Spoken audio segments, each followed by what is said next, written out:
Wallace no início ainda do jogo, você avalia que foi um erro ter começado o jogo com ele? E Caio, vocês dentro de campo, até por essa postura inicial do Racing, vocês acreditam que teve uma diferença de intensidade entre as duas equipes? Obrigado, gente. O time para iniciar o jogo, tudo que aconteceu, que tinha acontecido previamente, era o time que iniciou, na minha opinião. O jogo lá contra o Lanús foi um jogo de semifinal, jogando fora de casa, o Wallace foi muito bem no jogo, os treinamentos ele estava muito bem. E na minha concepção ele tinha que iniciar o jogo. O time como um todo não começou bem a partida, a gente começou sentindo um pouco, talvez, o próprio peso da decisão, tentando se encontrar no jogo e tomamos 2 gols no início da partida. E obviamente, um pouco antes da troca já tinha melhorado um pouco, e com a troca do Castilho o time ia ganhar mais mobilidade, que era isso que a gente queria. Então assim, com o Wallace no campo, a gente sabia que poderia ter um pouquinho, o time ficar um pouco mais coeso, um pouco mais fechado, mas a gente acabou tomando 2 gols e de erros assim coletivos. E com a troca a gente ganhou mobilidade, a gente conseguiu já no primeiro tempo criar chances de gol, no segundo tempo a gente teve uma melhora acentuada, fizemos um gol e poderíamos ter empatado a partida. Então, sobre sua pergunta, o Racing tem um estilo de jogo que a segunda bola deles é muito forte, então praticamente o primeiro tempo todo eles estavam fazendo essa jogada e a gente não estava conseguindo encaixar ali na marcação, mas assim que a gente começa a entender a partida, os atalhos do campo começam a se encurtar e a gente começa a ter um pouco mais de vantagem. Infelizmente a gente tomou 2 gols muito rápido ali, que acabou dificultando o nosso jogo.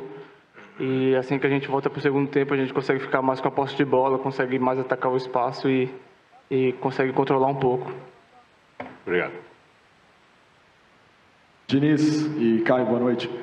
Diniz, sobre esses erros, né, que aconteceram, erros ali do lado da defesa, o lado direito, não se parece que se entendeu na partida, a defesa também muito aquém do que a gente sabe que esses atletas podem render. Queria sua análise em relação a esse ponto, que desanda todo um planejamento no primeiro tempo, quando toma 2-0, mesmo o Cruzeiro buscando e tendo força para o segundo. E Caio, você é um cara que está se encaixando nesse ataque do Cruzeiro, eu já te perguntei isso, mas mais uma vez fazendo um gol, tendo uma posição, lutando apesar de jovem, né, faz esse movimento de ir para a Europa muito novo, volta para o Cruzeiro, está adaptado ao Cruzeiro. Queria que você falasse dessa reta final também, que vai ser muito importante com você fazendo gols, cara, dentro do Brasileiro, para garantir essa vaga na Libertadores. Então, estou vivendo um momento muito bom dentro do clube.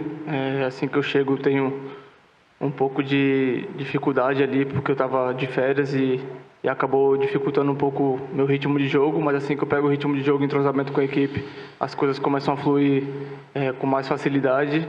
E como você falou, a gente tem uma reta final muito importante aí do Brasileiro e a gente sabe que está um pouco distante, mas dá para chegar. Nosso time tem muita qualidade e tenho certeza que a gente vai trabalhar para conseguir essa vaga na Libertadores. Eu não consigo analisar o jogo de uma maneira parcial. A gente teve uma falha, teve 2 falhas muito parecidas no gol que foi anulado e no segundo gol do Racing. A gente tinha uma bola sem pressão, a gente desmontou a defesa andando para frente, assim, era uma coisa que a gente tinha treinado. Eles tinham muito pouco jogo de construção interna e muita bola longa. Então, assim, o que a gente fica um pouco mais, viu, um certo negativismo que aconteceu, que foi uma coisa muito treinada. A gente não foi pego de surpresa pelo Racing, em nada. O jogo se desenvolveu da maneira que ele tinha que se desenvolver. E a gente errou de uma maneira coletiva, onde não podia ter errado, que nos custou o título.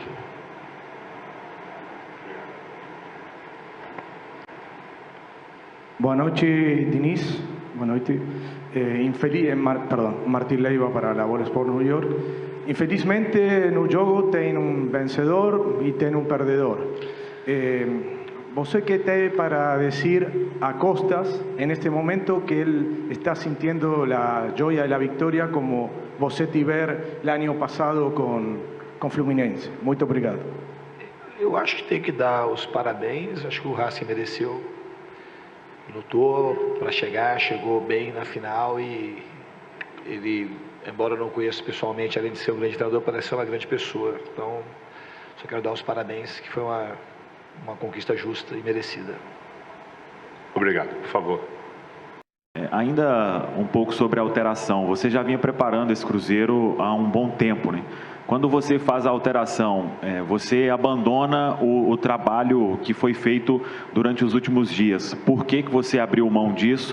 E se não dava para ter percebido nos treinamentos que talvez não funcionasse diante do Racing? E por que o que foi treinado, mais uma vez, não consegue se executar? É pelo adversário? É pelo grupo? O que faltou para essa questão?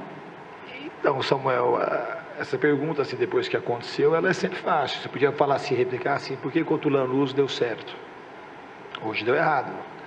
Então, se fosse para dar errado, a gente tinha que ter marcado melhor com o Wallace em campo. Mas não foi conta do Wallace.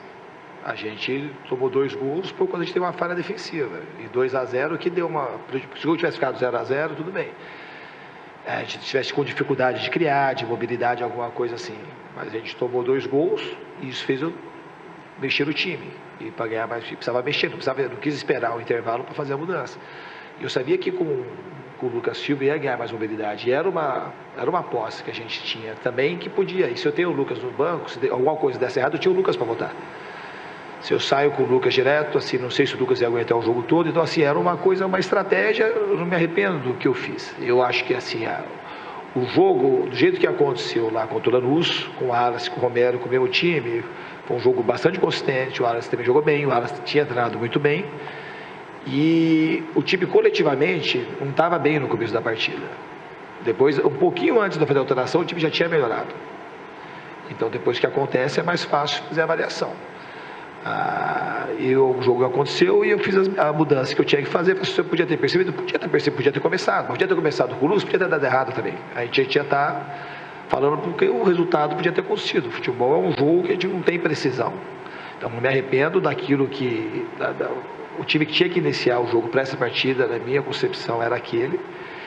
E a mudança ela foi feita de uma maneira rápida, porque a gente com 2-0 atrás, quanto antes, e o Lucas estava treinado para jogar na posição e para entrar. Então não foi um trabalho desperdiçado, porque a troca também faz parte do trabalho. Tá? Então, assim, eu acho que a gente podia ter empatado o jogo, a gente podia ter sido campeão, podia ter acontecido um monte de coisa. Agora, o resultado que aconteceu foi esse. A gente tem que saber avaliar tudo o que aconteceu, aprender e seguir evoluindo. O time tem feito coisas boas, fez coisas ruins hoje no jogo e fez coisas positivas. A gente tem mais 4 jogos do Campeonato Brasileiro, 4 finais para nós, para a gente conseguir terminar o mais alto possível na tabela. Obrigado. Por favor. Boa noite, Rafael Nobre, do Jornal O Tempo. Ô, Diniz, até onde o técnico pode interferir no resultado de uma partida? Eu te pergunto isso porque, até para a gente, como jornalistas, a gente possa ser mais justo nessa cobrança, né? Você disse aí de 2 falhas parecidas que o Cruzeiro teve nessa partida, decisão, o jogo mais importante do ano, o jogo decisivo. Uma falha aos 2 minutos, o gol anulado, e depois outra falha que volta a acontecer no gol do Adrian aos 20. Não era tempo suficiente para o Cruzeiro consertar ou tentar amenizar um pouco dessa derrota que foi construída com esses 2-0 de 20 minutos? Acho que a pergunta sua em relação ao técnico, o técnico ele tem um peso importante na equipe. E quando tem um tipo de resultado como esse, o treinador ele tem um peso. Uma falha tática como aconteceu, o treinador nunca está isento. Então, a gente treinou, a gente fez, a gente sabia e a gente errou. Então, você falar assim, quantificar qual que é o peso do técnico, para mim o técnico sempre tem um peso importante. Principalmente quando acontece uma falha coletiva como aconteceu. Não foi uma falha só individual, foi uma falha coletiva. Então, a gente assume e a gente tem que treinar o time e assim, mas é muito difícil responder a tua pergunta para quantificar o quanto o treinador pode interferir. Certamente o treinador interfere e tem responsabilidade grande, tanto no fracasso quanto no sucesso. Obrigado. Por favor. Adroaldo Leal, Rádio 98. Diniz, o Cruzeiro tem agora Grêmio, Red Bull, Palmeiras e Juventude, você disse, são 4 finais. O que o Cruzeiro vai ter que fazer diferente, principalmente em questão de para conseguir esses resultados, uma vez que o time você pode avaliar como o time tem evoluído, mas o que se vê é essa questão dessa evolução, o Cruzeiro precisa dela para ontem, porque agora só tem o Campeonato Brasileiro para buscar essa vaga para a Copa Libertadores, que até o próprio Alexandre Matos, o Pedro Lourenço vai falar da importância do Cruzeiro estar nessa competição na próxima temporada. Bom, de uma maneira pragmática, a gente tem que marcar melhor, evitar os gols que a gente tem sofrido e aproveitar melhor as chances que a gente tem. Se eu falar de uma maneira pragmática, é isso. Eu acho que a gente tem margem para evoluir, para marcar melhor e para aproveitar melhor as nossas chances quando a gente as tem. Obrigado. Diniz, boa noite. Stefano Marquezini, aqui atrás. Diniz, o Cruzeiro, ao longo dos anos, teve 2 pontos fortes que foram seus laterais, tanto o Marlon quanto o William. Eles são jogadores que já mostraram muito, o William chegou até a seleção brasileira, só que de uns tempos para cá o rendimento deles tem caído e, como você mesmo disse, para esse jogo o Racing ia atacar muito explorando as costas dos laterais, as costas da defesa na bola longa e, de novo, Marlon e o William não fizeram boas partidas. O que faz para recuperar esses jogadores, para eles voltarem a entregar o alto nível que eles já mostraram com a camisa do Cruzeiro e há algum tempo não vem acontecendo? Eu acho que são 2 grandes jogadores. Quando o momento é bom, eles tiveram esse momento, quando o momento está bom, sempre tem um outro jogador que acaba se destacando mais num bom momento que o Cruzeiro viveu aí no início do Campeonato Brasileiro. E nesse momento, eu acho que eles podem ter oscilado como o time tem oscilado, mas eles fizeram o William, por exemplo, contra o Criciúma, fez uma grande partida, na minha opinião.